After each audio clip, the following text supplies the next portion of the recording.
नमस्कार दोस्तों। आज हम देखेंगे इम्पोर्टेंट क्वेश्चन। ठीक है, भारत के भूगोल से भारत की नदियाँ भाग 3 दो पार्ट मैंने डाल दिए हैं, आप ज़रूर देख लीजिए। ठीक है दोस्तों, यदि आप इससे नदियों के बारे में पढ़ लेते हैं लूसेंट बुक से तो आपको वनडे एग्ज़ाम में कोई दिक्कत नहीं होने वाली। तो देखते हैं दोस्तों आगे। सतलज। ठीक है दोस्तों, सतलज, एक मिनट। सतलज, सतलज नदी तिब्बत के, याद है ना, तिब्बत में मानसरोवर झील के पास राक्षस ताल के पास कहाँ से निकलती है दोस्तों? तिब्बत का उद्गम स्थल जहाँ पे नदी निकलती है उसे उद्गम कहते हैं और जहाँ पर गिरती है उसे मुहाना कहते हैं।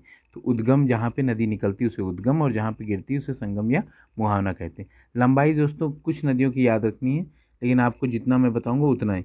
ठीक है दोस्तों, तो सतलज कहाँ से? राक्षस ताल के पास से। मेन राक्षस ताल के याद रखिए, सतलज कहाँ से? राक्षस ताल। और चिनाब की सहायक नदी किसकी है सबसे बड़ी? और चिनाब की सबसे बड़ी सहायक नदी कौन सी? सतलज है, याद रखना दोस्तों। ठीक है, सतलज है इसकी। और शिवालिक पर्वत श्रेणी को काटते हुए सतलज कहाँ से निकलती है? शिवालिक पर्वत श्रेणी को काटते हुए पंजाब में प्रवेश करती। शिवालिक पर्वत श्रेणी को काटते हुए ये कहाँ पे? पंजाब में पहुँचती है। ठीक है दोस्तों, जो एक्स्ट्रा फैक्ट होंगे उनको याद करते जाइएगा। सिंधु, ये भी कैलाश मानसरोवर झील के पास से निकलती दोस्तों। सिंधु और ब्रह्मपुत्र कैलाश मानसरोवर झील के पास अरब सागर में गिरती दोस्तों, अरब सागर में गिरती। इसकी लंबाई याद है तो ठीक है दोस्तों, 28-80 के बीच में।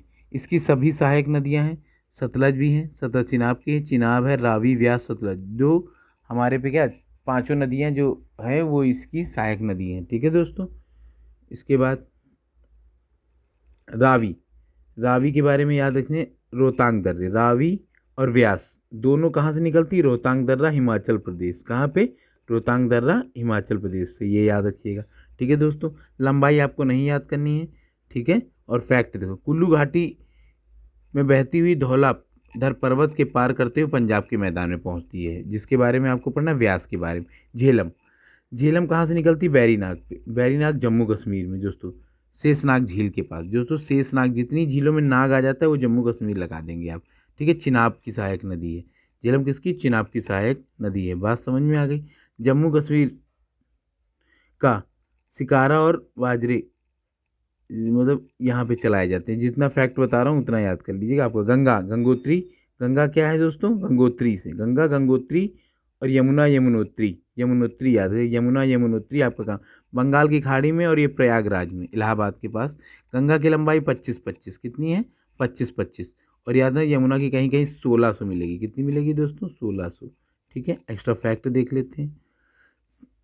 गंगा, भागीरथी, अलकनंदा, गंगा का प्रयोग भागीरथी, अलकनंदा के नदियों के मिलने पर गंगा का नामकरण होता है। ये कहाँ पे होता है दोस्तों? देवप्रयाग में। कहाँ पे होता है? देवप्रयाग में। और देखिए यमुना की सहायक नदियाँ, चंबल, ये दोस्तों इटावा में, केन, बेतवा। ठीक है, तो बेतवा ये हो गई, केन ये हो गई। तो याद है बेतवा हमीरपुर में और केन कहाँ? बांदा में। याद रखना यमुना पे आके मिलती है। ठीक है, इसके बाद हो जाएगी चंबल।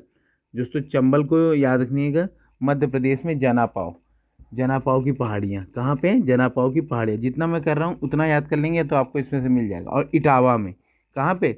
इटावा लायन सफारी के पास में। ठीक है दोस्तों, और इस नदी की एक काल्टे के चंबल में बीहड़ डाकू के लिए, गहरे गड्ढरों के लिए जानती, मिट्टी का कटाव करके याद रखना।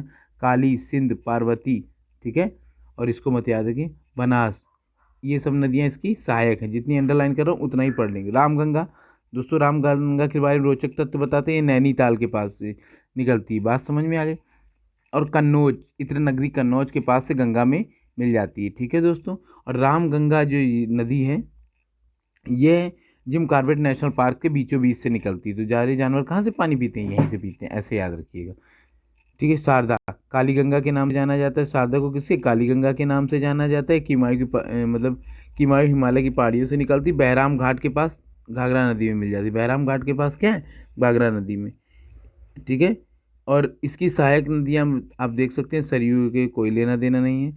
इसके बाद घाघरा, काली, घाघरा या ठीक है करनाली और करो कोरियाला, ये प्रमुख नदियां हैं। लगभग इनके बाद में इतना याद नहीं, नेपाल से निकलती। बस इसके बाद शिवालिक को पार करते हुए कोई भी आंकड़े आपको याद नहीं करना। गंडक, ये इंपॉर्टेंट, जितना मैं बता रहा हूँ गंडक नेपाल के पास, शालिग्रामी ये जो बटिया पाई जाती है, शालिग्राम भगवान शालिग्राम की मूर्ति यहीं पे मिलती है नारायणी में, ठीक है दोस्तों। और पटना में गंगा के समीप में मिल जाती है। और देखिए इसके फैक्ट जो मैंने बताया है, इसी नदी को काली गंडक और त्रिशूली गंगा के मतलब कहते हैं, और इसमें मिलने वाले गोल गोल पत्थर को क्या कहते हैं, शालिग्रामी कहा जाता है।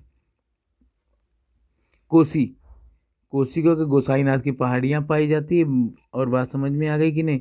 और दक्षिण की तरफ पश्चिम में आके गंगा नदी में मिल जाती है। बस इतना याद रखना है, आप इतना ही एग्जाम हॉल तक पहुंचाते हैं तो बहुत बड़ी बात है, आपका काम हो जाएगा। ठीक है दोस्तों, कोई लेना देना नहीं है।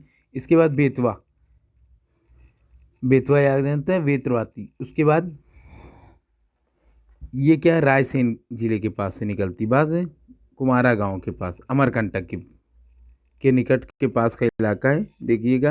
और ये कहाँ पे है, और ये विंध्याचल पर्वत के पास हमीरपुर में यमुना में मिलती है। अभी मैंने बताया था हमीरपुर में बेतवा मिलती है, सोन अमरकंटक से, और पटना में मिल जाती है। याद नहीं ये कहाँ होते हैं, ये छत्तीसगढ़ के पास से मध्य प्रदेश के बॉर्डर में मैकाल पर्वत का इलाका इधर से मिलती है, ठीक है। और ये कहाँ पे, अमरकंटक, याद रखना।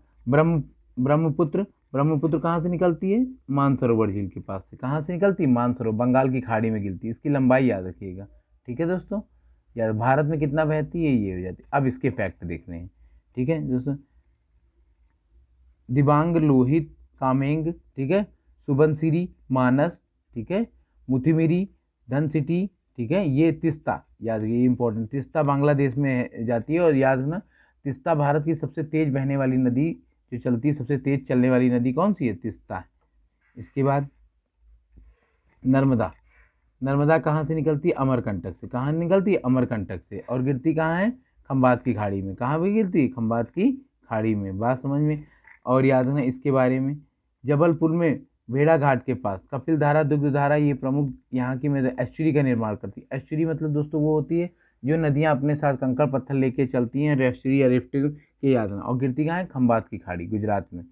इसके बाद हो जाएगा तापी, मूल तापी स्थान बैतूल के पास से है, मूल तापी बैतूल के पास से है। और याद रखना सूरत के पास खंबात की खाड़ी, ये भी डेल्टा का निर्माण नहीं करके क्या करती हैं, ये एस्चुरी का निर्माण करती है। ये भी नदी क्या डेल्टा की बजाय किसका निर्माण करती है, एस्चुरी का निर्माण करती है। तो आप जैसे मैं फैक्ट बता रहा हूँ, कम समय में अच्छी तैयारी कर सकते हैं आप, ठीक है। उसके बाद महानदी, छत्तीसगढ़ में सिंगवा की पहाड़ियाँ, कहाँ पे, छत्तीसगढ़ के रायपुर में सिंगवा की पहाड़ियाँ, याद है, बंगाल की खाड़ी। कटक महानदी, उड़ीसा, याद रखना दोस्तों। इसके फैक्ट बहुत ज़्यादा इंपॉर्टेंट हैं, ठीक है। ब्राह्मणी और वैतरणी इसकी सहायक नदी है, याद रखना। हीराकुंड महानदी, उड़ीसा, मुख्य धारा पे सबसे बड़ा डैम या सबसे लंबा डैम इसी का है, ठीक है दोस्तों। अगला देखते हैं। इसके बाद अगला देखते हैं, छिप्रा। छिप्रा इंदौर के पास से निकलती है, याद रखना दोस्तों, इंदौर के पास से निकलती है, इंदौर जिले के पास। काकरी, बस इतना है, चंबल में जाके मिल जाती है, ठीक है यार। उज्जैन का महाकालेश्वर जो होती है, महाकालेश्वर प्रति 12 वर्षों में कुंभ लगता है, तो वो छिप्रा नदी के किनारे ही स्थित है, बात समझ में आ गई। अगला, लून, माही, माही लूनी, याद रखना, माही और लूनी दोनों इंपॉर्टेंट है, माही और लूनी। धारवाड़ जिले के पास मध्य में अमरोहा, अम अमछोरा कह रहे हैं दोस्तों। इसके बाद खंबात की खाड़ी में गिरती है, बात समझ में आ गई कि नहीं आ गई। और याद है, बजाज सागर परियोजना इसी पे स्थित है। लूनी अजमेर के पास है, बात समझ में आ गई। नाग अरावली की पहाड़ी से निकलती है, अरावली पर्वत और पुष्कर के समीप, याद रखना। ये कच्छ के रण में जाके जिसे दलदल के नीचे जंगली गधे मिलते हैं, ठीक है। और इसके बारे में एक्स्ट्रा फैक्ट आपको जानने की ज़रूरत नहीं है।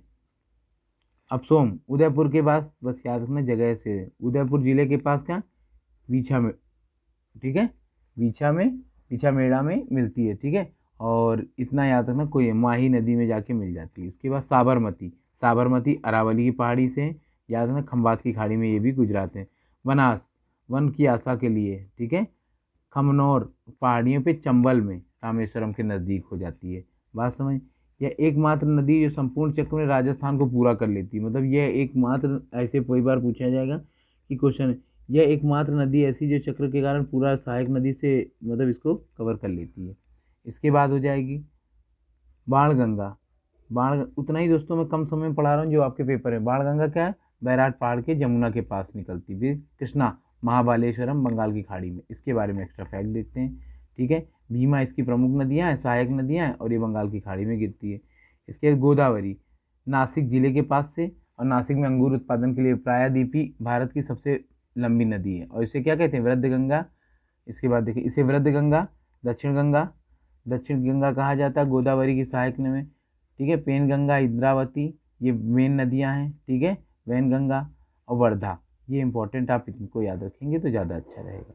इसके बाद अगला कावेरी, बहुत इंपॉर्टेंट क्वेश्चन है। कावेरी कुर्ग जिले के पास से, बंगाल की खाड़ी में, बात समझ में आ गई। और बस इसके बारे में याद करना है, कावेरी के बारे में। ये भारत भारत की गंगा कहते हैं इसे, क्या कहते हैं, दक्षिण भारत की गंगा कहते हैं इसे, दक्षिण भारत की गंगा। शिव समुद्रम द्वीपों के लिए महत्वपूर्ण रूप से यही हो जाता है, बाएं हिस्से में, कोई लेना देना नहीं, आप एक्स्ट्रा फैक्ट उतना ही पढ़ें जो आपके। तुंगभद्रा, तुंगभद्रा कर्नाटक के बाद में, याद रखना, तुंगभद्रा के समीप पे हो जाती, भद्रा की नदी के इक्वल। ये कर्नाटक के पश्चिमी घाट के पहाड़ों के पास से गंगा मूल के पास चोटी से निकलती है तुंगभद्रा। यह कृष्णा नदी की सहायक नदी है, बात समझ में आ गई। इसके बाद पेन्नार, पेन्नार याद है नंदी दुर्ग के पास से है, निकलती बात है कर्नाटक में, नंदी दुर्ग की श्रेणियों पे कहाँ, चिन्नाब के पास, और बंगाल की खाड़ी में गिरती है। उसके बाद दक्षिणी टोन्स, ये कैमूर की पहाड़ियों से निकलती है, और ठीक है सिरसा के समीप गंगा में मिल जाती है। याद रखना दक्षिण भारत की कोई नदी, सोन, और ये मतलब पेरियार, पेरियार झील के रूप में जानी जाती है, बात समझ में आ गई। ये केरल में प्रवाहित होने वाला है, जैसे पेरियार, याद है जंगली हाथियों के लिए प्रमुख है इसके लिए, ठीक है।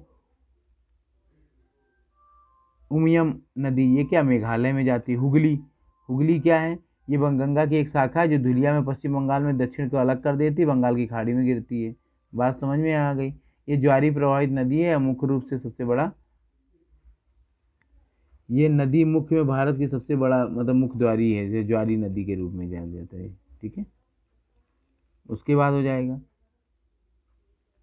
बेगाई, बेगाई के लिए इतना इम्पोर्टेंट नहीं है, ठीक है। मदुरई के पास तमिलनाडु में, मदुरई जो है बंगाल की खाड़ी में गिरती है। इसके बाद नदियों की लंबाई में भौतिक स्वरूप से देखो दोस्तों, याद है उत्तराखंड में संबोधित, कोई लेना देना नहीं, आपको इतना याद कर लीजिए जितना आपकी पेपर में पूछा जाता है, ठीक है। इतना याद कर लेंगे तो आपका हो जाएगा। कल हम पढ़ेंगे झीलें। ओके दोस्तों, वीडियो अच्छा लगा हो तो लाइक करिए, चैनल को सब्सक्राइब करिए। ओके, धन्यवाद।